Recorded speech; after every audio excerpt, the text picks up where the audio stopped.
മലപ്പുറം ജില്ലയുമായി ബന്ധപ്പെട്ട് മുസ്ലിം ലീഗിൻ്റെ ഒരു MLA നടത്തിയ ഒരു പരാമർശമായിരുന്നു. നമുക്കറിയാം, മലപ്പുറം ജില്ലയുടെ രൂപീകരണം തന്നെ വലിയ തോതിലുള്ള വർഗീയ സ്വഭാവം നിലനിൽക്കുന്ന ഒന്നാണ്. 1967 ആ ജില്ല രൂപീകരിക്കുന്ന ഘട്ടത്തിൽ മുസ്ലിം ലീഗ് എന്ന് പറയുന്ന ഒരു രാഷ്ട്രീയ പാർട്ടി എന്തിനു വേണ്ടി ഒരു മുസ്ലിം കേന്ദ്രീകൃതമായ ജില്ലയ്ക്ക് വേണ്ടി വാദിച്ചു എന്നതൊക്കെ മുസ്ലിം ലീഗിൻ്റെ ചരിത്രം തന്നെ വായിക്കുമ്പോൾ നമുക്ക് മനസ്സിലാക്കാൻ കഴിയുന്നതാണ്. അതേ മുസ്ലിം ലീഗ് ഇപ്പോൾ മലപ്പുറം ജില്ലയെ വിഭജിച്ചുകൊണ്ട് തിരൂർ കേന്ദ്രീകരിച്ചു മറ്റൊരു ജില്ല വേണമെന്നൊരു ആവശ്യം മുന്നോട്ട് വയ്ക്കുന്നു. മാത്രമല്ല, മലപ്പുറം ജില്ലയ്ക്ക് ഒന്നും കിട്ടുന്നില്ല എന്നൊരു ആരോപണം കൂടി ഉയർത്തുകയാണ്. നമുക്കറിയാവുന്നതുപോലെ SDPIയും പോപ്പുലർ ഫ്രണ്ടും NDFും ജമാഅത്തെ ഇസ്ലാമിയും ഒക്കെ പോലെയുള്ള അതിതീവ്ര മുസ്ലിം സ്വഭാവം കാണിക്കുന്ന സംഘടനകളാണ് ഈ മലപ്പുറം ജില്ലയെ വിഭജിച്ച് തിരൂർ കേന്ദ്രീകരിച്ച് ജില്ല വേണമെന്ന് പറയുന്നത്. അതിനിപ്പോൾ മുസ്ലിം ലീഗിൻ്റെ MLAമാർ കൂടി കൂടുതൽ ശക്തമായ അത്തരം ആവശ്യം ഉയർത്തുന്ന ഘട്ടത്തിൽ കുരുക്ഷേത്രയുടെ MD കാഭ സുരേന്ദ്രൻ നടത്തിയിട്ടുള്ള ഒരു പ്രതികരണം ഈ ഘട്ടത്തിൽ നമുക്കൊന്ന് നോക്കാം. മലപ്പുറത്തെ വിഭജിക്കണമെന്ന മുസ്ലിം ലീഗിൻ്റെ ആവശ്യത്തിന് പിന്നിൽ മാപ്പിളസ്ഥാൻ രൂപീകരിക്കലെന്ന് കുരുക്ഷേത്ര മാനേജിംഗ് എഡിറ്റർ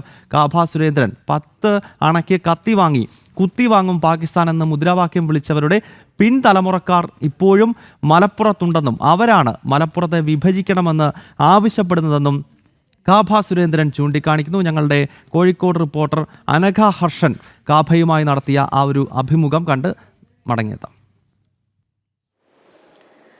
കുരുക്ഷേത്ര പുസ്തകത്തിന്റെ മാനേജിംഗ് ഡയറക്ടറായിട്ടുള്ള കാഭ സുരേന്ദ്രനാണ് നമുക്കൊപ്പം ഉള്ളത്. ഈ ലീഗ് MLA ആയിട്ടുള്ള കുറിക്കോളി മൊയ്തീൻ ഒരു പ്രസ്താവന നടത്തിയിട്ടുണ്ട്. അതായത് മലപ്പുറം ജില്ലയെ വിഭജിക്കണം, ഇതിനവർ മുന്നോട്ട് വെക്കുന്നത് അടിസ്ഥാന സൗകര്യങ്ങൾ മലപ്പുറത്തിന് ഇല്ല എന്ന് പറഞ്ഞുകൊണ്ടാണ്. നേരത്തെ SDP അടക്കമുള്ള അതിതീവ്ര ആശയങ്ങൾ മുന്നോട്ട് വെക്കുന്ന സംഘടനകളാണ് ഈ ആവശ്യവുമായി രംഗത്ത് വന്നത്. ഈ ലീഗ് ഉന്നയിച്ച ഈ ഒരു ആവശ്യം അത് സതുദ്ദേശത്തോടുള്ളതാണ് എന്നാണ് അങ്ങ് മനസ്സിലാക്കുന്നത്? അതിന് യാതൊരു സാധ്യതയുമില്ല. കാരണം ഈ വികസനത്തിൻ്റെയും ഭരണത്തിൻ്റെ സൗകര്യത്തിൻ്റെയൊക്കെ പേര് പറഞ്ഞ് തന്നെയാണ് പാകിസ്ഥാൻ വിഭജനം പോലും ഉണ്ടായത്. പാകിസ്ഥാൻ ഉണ്ടാവുന്നതിന് മുൻപ് ഇതേ മലപ്പുറം ജില്ലയിൽ വിളിച്ച മുദ്രാവാക്യം, പച്ച മലയാളത്തിൽ വിളിച്ച മുദ്രാവാക്യമുണ്ട്. 10 അണയ്ക്ക് കത്തി വാങ്ങി കുത്തി വാങ്ങും പാകിസ്ഥാൻ എന്ന് വിളിച്ചത് ഹിന്ദിയിലോ ഉറുദുവിലോ അല്ല, പച്ച മലയാളത്തിലാണ്. അത് ഈ മലപ്പുറത്താണ്, പഴയ ഏറനാട് വള്ളുവനാട് പ്രദേശത്താണ്. അപ്പോൾ അവിടെ അന്ന് അങ്ങനെ വിളിച്ച ആൾക്കാരുടെ പിന്തുടർച്ചക്കാർ ഇപ്പോഴും അവിടെ ഉണ്ടല്ലോ. അവരാരും പാകിസ്ഥാനിലേക്ക് പോയിട്ടില്ല. മലപ്പുറത്തുനിന്ന് ആകെ ഏതാനും വിരലിൽ എണ്ണാവുന്നവർ മാത്രമേ പാകിസ്ഥാനിലേക്ക് പോയിട്ടുള്ളൂ. ബാക്കി മുഴുവൻ ആൾക്കാരും ഇവിടെ തുടർന്നു. അതിനുശേഷം മുസ്ലിം ലീഗ് തന്നെ പുതിയ പാകിസ്ഥാനിൽ പോയി മുസ്ലിം ലീഗിൻ്റെ സംയുക്ത സമ്മേളനം നടത്തി ഇത് രണ്ടും രണ്ടായിട്ട് പ്രവർത്തിക്കാം എന്ന് അവർ തീരുമാനിച്ചതാണ്. പാകിസ്ഥാനിലാണ് ആ മീറ്റിംഗ് നടന്നത്. വിഭജന അനന്തര മീറ്റിംഗ് മുസ്ലിം ലീഗിൻ്റെ നടന്നത് പാകിസ്ഥാനിലാണ്. കേരളത്തിൽ മലപ്പുറത്തിൻ്റെ പിന്നിൽ ഒത്തിരി ജില്ലകൾ വേറെയുണ്ട്. അപ്പോൾ ആ ജില്ലകൾക്കൊക്കെ ഇല്ലാത്ത ഒരു പ്രത്യേക വികസനാഭിമുഖ്യം മലപ്പുറത്തുണ്ടാകേണ്ടതില്ല. ഇപ്പം മലപ്പുറം ജില്ലയിൽ വന്ന പല കളക്ടർമാരും മുസ്ലിം വനിതകളായ 2 കളക്ടർമാരെ പല പേരും പറഞ്ഞ് അവിടെ നിന്ന് മാറ്റിയ വിവരം എനിക്കറിയാം.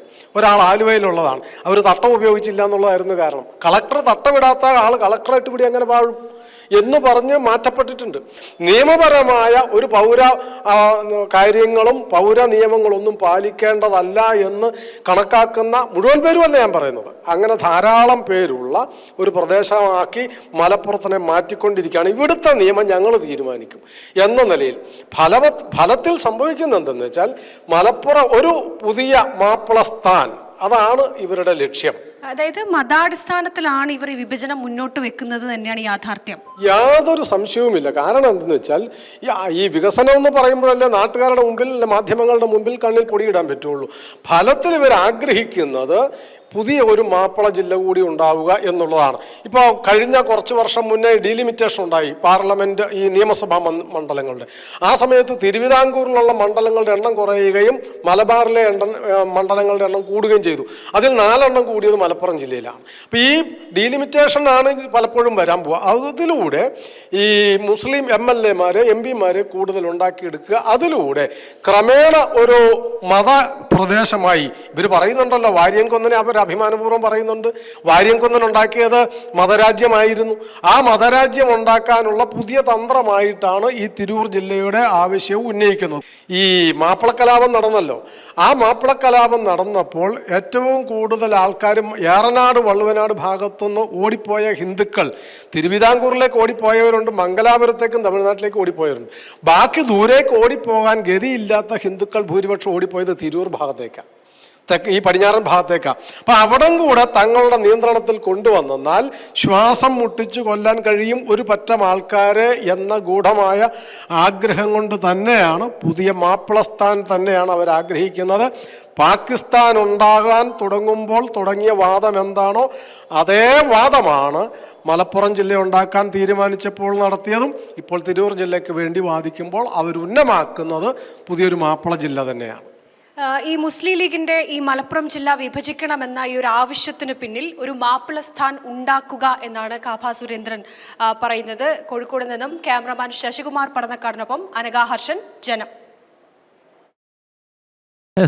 കാഭ സുരേന്ദ്രൻ ചൂണ്ടിക്കാണിക്കുന്നത് 921 മുതലുള്ള ചരിത്രമാണ്. കാരണം 921 മാപ്പിള കലാപം നമുക്കറിയാം. ഏറനാട്, വളുവനാട് താലൂക്കുകളിൽ ഹിന്ദുക്കൾക്ക് നേരെ നടന്ന അതിഭീകരമായ ഒരു വംശഹത്യ എന്ന് തന്നെ അതിനെ വിശേഷിപ്പിക്കേണ്ടി വരും. അതേ കലാപകാരികളുടെ പിൻതലമുറക്കാർ ഇപ്പോഴും മലപ്പുറത്തുണ്ടെന്നും അവരാണ് മലപ്പുറത്തെ വിഭജിച്ചുകൊണ്ട് പുതിയൊരു ജില്ല എന്ന ആവശ്യം മുന്നോട്ട് വയ്ക്കുന്നത്. പുതിയ ജില്ല കഴിഞ്ഞാൽ അത് പുതിയ സംസ്ഥാനമാകും. പുതിയ സംസ്ഥാനം കഴിഞ്ഞാൽ പുതിയ രാഷ്ട്രം, മുസ്ലിം രാഷ്ട്രം എന്ന സങ്കല്പത്തിലേക്ക് പോകും. ഈ ചരിത്രം ലോകത്തിൻ്റെ നാനാഭാഗങ്ങളിൽ നമ്മൾ കണ്ടുകൊണ്ടിരിക്കുന്നതാണ്. അപ്പോൾ സ്വാഭാവികമായും ഇവിടെ ദേശീയ പ്രസ്ഥാനങ്ങളൊക്കെ ഉണ്ട്. ഇത്തരം ആളുകളെ പ്രതിരോധിക്കാൻ കെൽപ്പുള്ള സംഘടനകൾ ഇവിടെയുണ്ട്. അതുണ്ടാകും എന്നത് തന്നെയാണ് ഭാരതം എന്ന രാഷ്ട്രത്തെ എല്ലാ കാലഘട്ടങ്ങളിലും ഐക്യത്തോടു കൂടി നിലനിർത്തുന്നത് എന്ന കാര്യം കൂടി ഈ ഘട്ടത്തിൽ നമ്മൾ ഓർക്കേണ്ടതുണ്ട്.